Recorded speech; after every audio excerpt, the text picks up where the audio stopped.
Hello एमर्स। तो आज आ गए हम लोग पुनः बायोलॉजी के अंदर अपना वही टॉपिक लेके, एनाटॉमी ऑफ फ्लावरिंग प्लांट। तो आज हम देखेंगे कि एपिडर्मिस टिश्यू सिस्टम के अंदर और क्या क्या प्रॉपर्टीज हैं, क्योंकि इससे पिछले वाले वीडियो के अंदर हम लोगों ने स्टार्ट किया था टिश्यू सिस्टम। टिश्यू सिस्टम मतलब कि एक प्लांट बॉडी के अंदर जितना भी फंक्शन है, जितना भी काम काज है, वो किसके द्वारा किया जाता है? टिश्यू के द्वारा। और वो टिश्यू ग्रुपिंग करके एक सिस्टम का निर्माण करते हैं और उस सिस्टम के थ्रू ही पूरा का पूरा प्लांट वर्क कर पाता है। तो प्लांट के अंदर अगर बात की जाए तो प्लांट जो होता है वो 3 तरीके के टिश्यू सिस्टम से काम कर रहा होता है। सबसे पहला जो होता है, जो इसकी बाहरी लेयर का निर्माण करता है, तो वो है हमारा एपिडर्मिस टिश्यू सिस्टम। यानी कुछ ग्रुप ऑफ सेल मिलके उसकी बाहरी लेयर को क्या करते हैं? बनाते हैं। तो ऐसे टिश्यू सिस्टम को हम लोग एपिडर्मिस टिश्यू सिस्टम कहते हैं। ठीक है। कई लोगों को लग रहा होगा कि सर हमने यहाँ पे आपने यहाँ पे सेल बोला, फिर आप बोल रहे हो कि टिश्यू सिस्टम। जी, सेल ग्रुपिंग करेगा तो टिश्यू बनेगा, और ऐसे मल्टीपल टिश्यू जब आपस में मिल जाएंगे तो क्या करेंगे? वो टिश्यू सिस्टम बनाएंगे। तो एपिडर्मिस टिश्यू सिस्टम जो प्लांट की आउटर बॉडी का निर्माण करता है। सिंपल बात समझोगे तो प्लांट की आउटर बॉडी का निर्माण एपिडर्मिस टिश्यू सिस्टम के द्वारा होता है। दूसरे नंबर पे आता है हमारे पास ग्राउंड टिश्यू। तो बाद में जितनी भी जगह, मतलब ये तो बाहर का निर्माण हो गया, अब बाहर का निर्माण हो गया तो अंदर के लिए जो सेल्स है, यानी अंदर के पोर्शन को जो तैयार करते हैं एक प्लांट के अंदर, वो हमारे ग्राउंड टिश्यू सिस्टम है। यानी ग्रुप ऑफ टिश्यूज मिलके क्या कर रहे हैं? प्लांट के क्या बोलते हैं, इनसाइडर बॉडी को का, अगर यहाँ पे बोले तो इनसाइडर बॉडी का निर्माण कर रहे हैं, तो उनको हम लोग क्या बोलेंगे? Ground tissue system. और प्लांट के अंदर ट्रांसपोर्टेशन के लिए, प्लांट के अंदर मान लीजिए पहली बात तो एपिडर्मिस ने बाहर वाली बॉडी का निर्माण कर दिया, ग्राउंड टिश्यू सिस्टम अंदर वाली बॉडी का निर्माण कर रहा है, और इस बाहर वाली और अंदर वाली सबको कनेक्ट करके रखने के लिए क्या किया गया है? तो वेस्कुलर टिश्यू सिस्टम का निर्माण किया गया है, जो प्लांट के रूट से लेके उसके लीव्स तक कनेक्ट करके रखता है। और एक्चुअल में इनका काम क्या है? तो एक्चुअल में न्यूट्रिएंट हो गए या वाटर हो गया, मिनरल हो गया, इन सब का ट्रांसपोर्टेशन कराना होता है, जिसको हम लोग वेस्कुलर टिश्यू सिस्टम बोलते हैं। ठीक है। तो 3 तरीके से टिश्यू सिस्टम के थ्रू ही हमारा पूरा का पूरा प्लांट काम कर रहा होता है। यानी इसके अंदर 3 मेनली टिश्यू सिस्टम प्रेजेंट हैं। पहला आउटर बॉडी बनाएगा, जिसको एपिडर्मिस टिश्यू सिस्टम बोलेंगे। दूसरा ग्राउंड टिश्यू सिस्टम है, जो अंदर की बॉडी का निर्माण करेगा। और तीसरे नंबर पे आता है वेस्कुलर टिश्यू सिस्टम, जो हमारे प्लांट के अंदर ट्रांसपोर्टेशन का काम करता है। ठीक है। तो हम लोग इससे प्रीवियस वाले वीडियो के अंदर एपिडर्मिस टिश्यू सिस्टम के बारे में बात कर रहे थे, और हमने कुछ बातें कर भी ली थी। क्योंकि टाइम की कमी के कारण हर बार मेरा वीडियो जो है कमी टाइम, मतलब थोड़े ही टाइम के बाद वो कट जा रहा है, या सॉरी हम लोग उतने पे ही ब्रेक कर दे रहे हैं। तो हम धीरे धीरे इस व्यवस्था को भी ख़त्म करेंगे, और हम लोग इस व्यवस्था पे लेके आएंगे कि हम लोग एक टॉपिक को एक दिन के अंदर कवर कर लें। ठीक है। बाकी आपके लिए कोई समस्या नहीं होगी। आप लाइन बाय लाइन अगर वीडियोस देखेंगे तो आपको कोई दिक्कत नहीं होगी। हमेशा एक के बाद दूसरा जब हम एक्सप्लेन करते हैं तो समझ लीजिए कि जब दूसरे वीडियो में हम आते हैं तो पहले वीडियो को प्रयास करते हैं कि एक बार रिवाइज कर लें, तो आपके लिए बेनिफिट है। ठीक है। हाँ, ये थोड़ा सा टाइम आपको ज़्यादा देना पड़ रहा होगा। तो चलिए स्टार्ट करते हैं हम लोग एपिडर्मिस टिश्यू सिस्टम। ठीक है। तो देखिएगा, इसके पिछले वाले वीडियो के अंदर हम लोगों ने ये बात कर ली थी कि जो एपिडर्मिस टिश्यू सिस्टम होता है, एक्चुअल में उनके जो इंटरसेलुलर स्पेस है, उनके बीच में जो इंटरसेलुलर स्पेस है। अब देखो, इंटरसेलुलर स्पेस जो होता है वो सेल्स के बीच में होता है, और जो टिश्यू होते हैं एक्चुअल में क्या होते हैं? वो ग्रुप ऑफ सेल्स होते हैं। यहाँ पे आप देख पा रहे हो, यहाँ पे आपको जो दिख रहा है वो एक्चुअल में क्या है? तो एक्चुअल में वो सेल्स ही हैं। तो उन सेल्स के थ्रू ही तो टिश्यू का निर्माण होगा, और बहुत सारे टिश्यू जब अलग अलग जगहों पे बनेंगे, भाई प्लांट इतना छोटा तो होता नहीं है, प्लांट बहुत बड़ा होता है। तो प्लांट बहुत बड़ा होता है, उसको अगर हम देखें तो रूट से लेके वो कहाँ तक, लीव्स तक पाया जाता है, फ्लावर तक पाया जाता है, स्टेम में पाया जाता है। ये पूरा पूरा पार्ट है एक प्लांट का। अब यहाँ पे आप देखोगे तो अगर उसकी आउटर बॉडी बनेगी तो एक सेल से तो बन नहीं सकती, मल्टीपल सेल लगेंगे, और मल्टीपल सेल मिलके क्या बनाएंगे, टिश्यूज बनाएंगे, और बहुत सारे टिश्यू मिलेंगे तब जाके पूरा प्लांट बॉडी बनेगा। क्योंकि रूट के अंदर अलग टिश्यूज होंगे, स्टेम के अंदर अलग टिश्यू होंगे, उसी तरीके से आपको लीव्स के अंदर अलग टिश्यू मिलेंगे। समझ पा रहे हैं? तो ये सब मिलके क्या करते हैं, प्लांट की मतलब उनमें से भी जो हमारे प्लांट की आउटर बॉडी का निर्माण करते हैं, ऐसे टिश्यू हमारे एपिडर्मिस टिश्यू सिस्टम कहलाते हैं। ठीक है ना? तो अगर आप यहाँ पे देख पा रहे होंगे तो यहाँ पे आपको यही चीज नजर आ रही है कि यहाँ पे इंटरसेलुलर स्पेस बिल्कुल ही कम होता है। यही सेम कहानी आपको यहाँ पे समझाई जा रही है कि इनके मध्य इंटरसेलुलर स्पेस यानी अंतर कोशिकीय अवकाश जो होता है कम होता है। यह क्या होते हैं, यह एक परती हो सकते हैं या बहुपर्ती, दोनों हो सकते हैं। यहाँ पे ये बात भी आपको समझाई गई थी कि जो बाह्य त्वचा है एक्चुअल में कैसी होती है। तो मान लीजिए ये एक आउटर सरफेस है, या सिंपल समझ लो सेल वॉल है। क्या है ये? सेल वॉल है। और इस सेल वॉल के अगल बगल ऐसे पतले लंबे आपको क्या दिखाई देंगे, सेल नजर आएंगे ग्रुपिंग करते हुए, और ये क्या बन गया आपका तब टिश्यू। अब ऐसा भी हो सकता है कि ये जो टिश्यू है वो एक लेयर में ना होके डबल लेयर में आपको नजर आ सकते हैं। ठीक है? फिर ये जो डबल लेयर के आपको नजर आ रहे हैं और ये बाहर में क्या है, सेल वॉल, तो ये पूरा जो ग्रुपिंग आपको दिख रहा है यही क्या है आपका epidermis tissue system. Epidermis tissue system. ठीक है? मैं कैमरा थोड़ा सा बंद कर देता हूं क्योंकि वैसे भी मैं दिख नहीं रहा हूं। तो मैं, क्योंकि अगर कैमरा जब बंद हो जाता है तो लैग थोड़ा कम करता है। ओके, तो चलिए देखिएगा, यानी ये क्या है हमारा एपिडर्मिस टिश्यू सिस्टम। और इस एपिडर्मिस टिश्यू सिस्टम के यानी आउटर लेयर के ऊपर एक ट्रांसपेरेंट लेयर होती है जिसको हम लोग क्यूटिकल बोलते हैं। क्या बोलते हैं? क्यूटिकल, यानी हिंदी में बोला जाए तो उपकला बोलते हैं। ठीक है? तो इस तरीके से हमारा एपिडर्मिस टिश्यू सिस्टम होता है।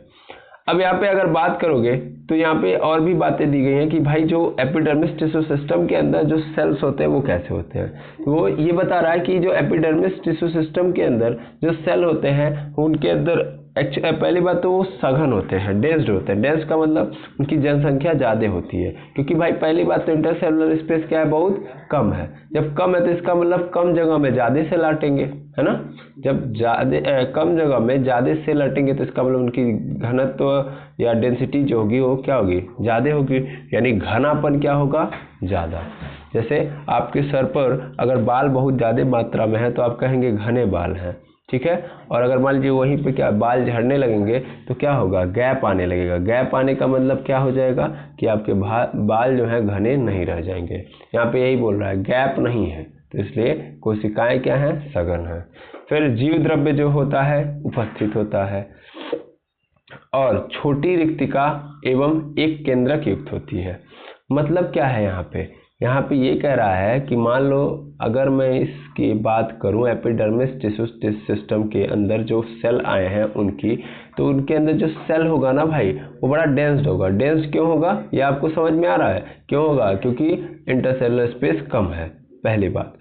दूसरी बात, इसके अंदर जो वेकल्स होते हैं, पहली बात तो इसके अंदर साइटोप्लाज्म पाया जाएगा, सबसे इंपॉर्टेंट बात साइटोप्लाज्म पाया जाएगा। और आप यहाँ पे देखोगे तो इसके अंदर जो वेकल्स होते हैं, रिक्तिकाएं जो होती हैं वो एक्चुअल में क्या होती हैं, छोटी होती हैं। जबकि हम नॉर्मली जानते हैं कि कई कई जगह पे हमको रिक्तिकाएं बहुत बड़ी बड़ी दिखाई देती हैं। किसके अंदर, सेल के अंदर, वो भी प्लांट सेल के अंदर। लेकिन इसके अंदर एपिडर्मिस टिश्यू सिस्टम के अंदर छोटी नजर आएंगी, और वो भी कैसी होगी, तो केंद्रक युक्त होंगी। यार बहुत इंपॉर्टेंट बात है, प्लांट सेल के अंदर जो एपिडर्मिस टिश्यू सिस्टम के अंदर जो सेल होते हैं, बहुत इंपॉर्टेंट बात है, उसके अंदर जो वेकल्स होते हैं वो एक्चुअल में क्या होते हैं, वो छोटे होते हैं, स्मॉल होते हैं, और सेंटर में इसके क्या होता है, न्यूक्लियस होता है। ये मैं क्यों इंपॉर्टेंट बोल रहा हूँ, बिकॉज वैसे नॉर्मली आप प्लांट सेल को देखोगे तो आपको ऐसा नजर आएगा कि ये जो वेहिकल्स होते हैं बहुत बड़े होते हैं, बिग होते हैं, और इतने बड़े हो जाते हैं कि ये ढकेल देते हैं न्यूक्लियस को किनारे साइड में, ठीक है ना। तो यहाँ पे ऐसा नहीं है, एक्चुअल में यहाँ पे सेंटर पे होता है और जो रिक्तिका होती है वो क्या होती है, छोटी होती है एपिडर्मिस टिश्यू सिस्टम के अंदर, और साइटोप्लाज्म के अंदर क्या होता है, प्रेजेंट होता है, ठीक है। अब मैं अगर और आगे बढ़ूं तो यहाँ पे एक बात और देखिएगा, यहाँ पे क्या लिखा है, लिखा है बाह्य त्वचा में जो बाहर की ओर जो होता है वो वहाँ पे क्या होता है, मोम की तरह एक क्यूटिकल या उपकला होती है। यहाँ पे इस बात को आप छोड़िए अभी फिलहाल के लिए, यहाँ पे सिंपल समझिए, यहाँ पे क्या बोला है कि मोम की तरह क्या होती है, उपकला होती है। अब ये उपकला करती क्या है, तो एक्चुअल में इस उपकला का काम है, जैसे अभी हम लोगों ने जस्ट देखा, ऐसा आपको पत्तियों के ऊपर भी नजर आएगा, ऐसा आपको कैसा कहाँ नजर आएगा, पत्तियों के ऊपर भी। होता क्या है कि ये सेल है, सपोज के लिए पत्तियों का सेल पकड़ता हूं मैं, पत्तियों का सबसे आउटर सरफेस पकड़ता हूं मैं, और ऊपर क्या है, क्यूटिकल है, ठीक है, क्यूटिकल। अब ये क्यूटिकल करती क्या है, बड़ा बेसिक तरीके से समझिएगा। देखिए हमको पता है कि प्लांट के लिए सबसे इंपॉर्टेंट चीज क्या है भाई, पानी है। ये पानी जो होता है इसलिए इंपॉर्टेंट है क्योंकि भैया प्लांट इसी पानी का यूज करके क्या करता है, खाना बनाता है, यानी क्या करता है, खाना बनाता है, फोटोसिंथेसिस करता है। अब ये फोटोसिंथेसिस जब करेगा तो खाना बना पाएगा, यानी एनर्जी डेवलप करेगा, और यही एनर्जी लेके ये पूरा का पूरा प्लांट काम कर पाता है। क्योंकि अगर एनर्जी नहीं बनेगा, बिकॉज प्लांट क्या है, plant is a living organism.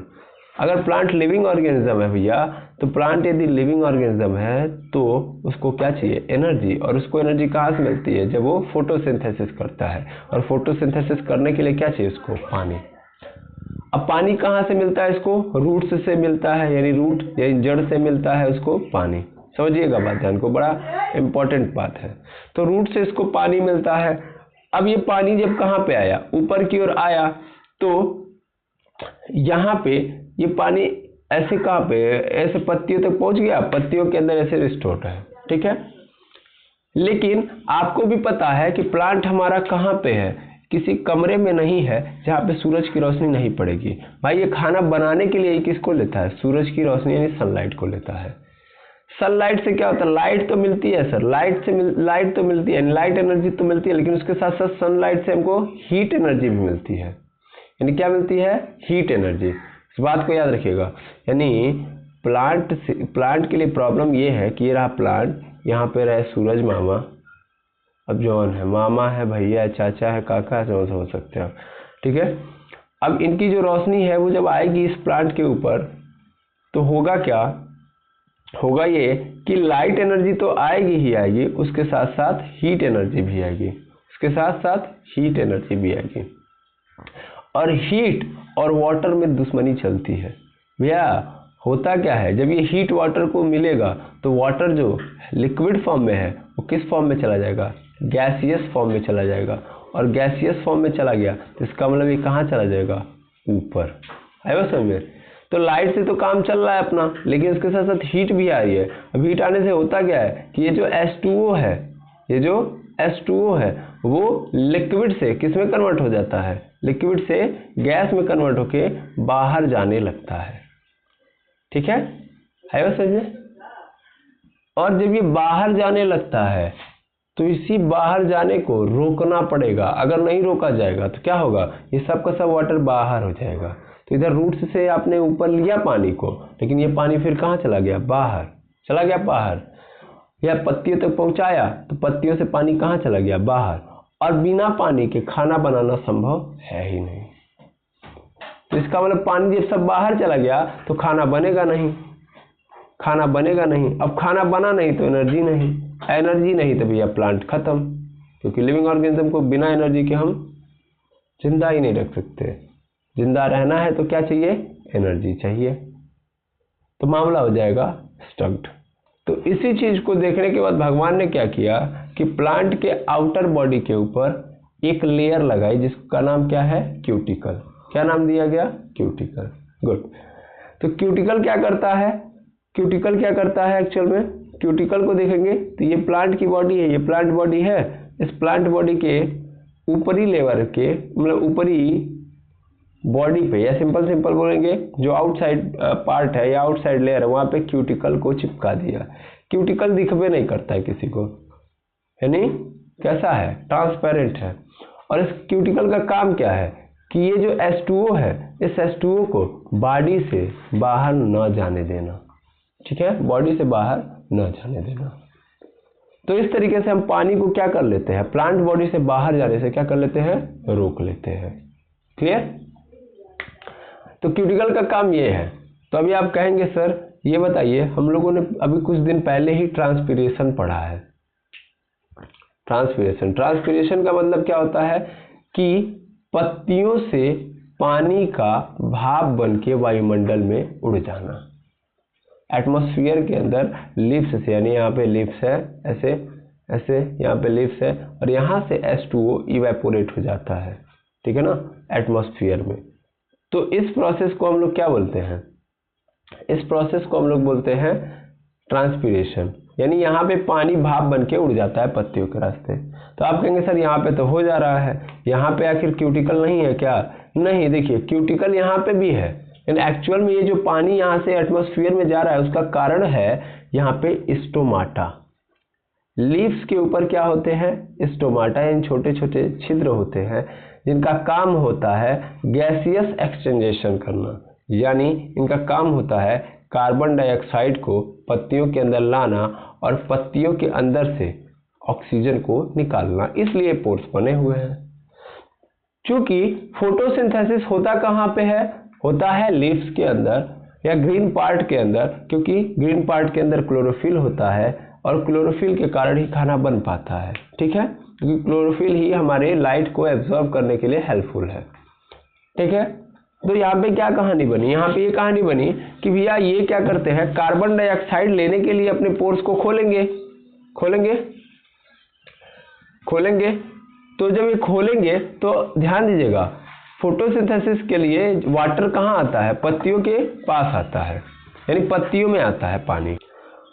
और जब ये पानी पत्तियों के पास आता है तो ये पत्तियां जब कार्बन डाइऑक्साइड लेने के लिए अपना स्पोर्स यानी स्टोमाटा खोलती है तो इस पानी को फिर क्या मिल जाता है, फिर से कौन दिखाई दे देता है, फिर सूरज भगवान दिखाई देते हैं। सूरज भगवान यानी उनके साथ हीट एनर्जी, और हीट एनर्जी के कारण पुनः ये पानी यहाँ पे क्या हो जाता है, इवेपोरेट हो जाता है। तो यानी इस प्रोसेस को हम लोग क्या बोलते हैं, ट्रांसपीरेशन।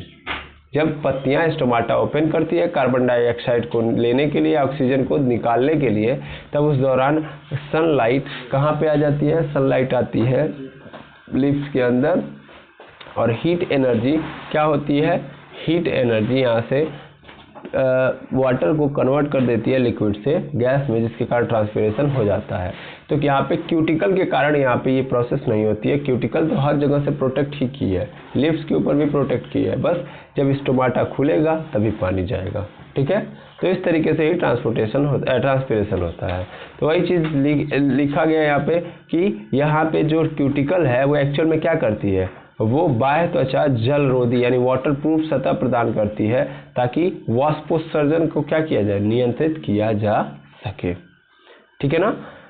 जो मरुद्भिद यहाँ पे बोला गया है, ऐसे समझ लो कि जो डिजर्ट प्लांट है, डिजर्ट प्लांट जिनके पास पानी की एकदम अत्यधिक आवश्यकता होती है, सूखा पड़ा होता है, आया समझ, वो एक एक बूंद पानी के लिए तरस रहे होते हैं, ऐसे प्लांट के लिए जो क्यूटिकल होती है वो बहुत ज़्यादा मोटी होती है। वहाँ पर क्या होता है, जरूरी होता है, क्या होता है, जरूरी होता है उनको 1% पानी ना उनका इवेपोरेट हो, क्योंकि एक एक बूंद पानी उनके लिए एनर्जी बनाता है, और एक बूंद पानी भी बहुत मुश्किल से उनको मिलता है। तो प्लांट यदि जीवित रहना चाहेगा तो अपना एक बूंद भी वेस्ट नहीं करना चाहेगा, और अगर वेस्ट नहीं करना चाहेगा तो उसके लिए क्या करना पड़ेगा, प्रोटेक्टिव लेयर क्या करना पड़ेगा, मोटा बनाना पड़ेगा, ठीक है।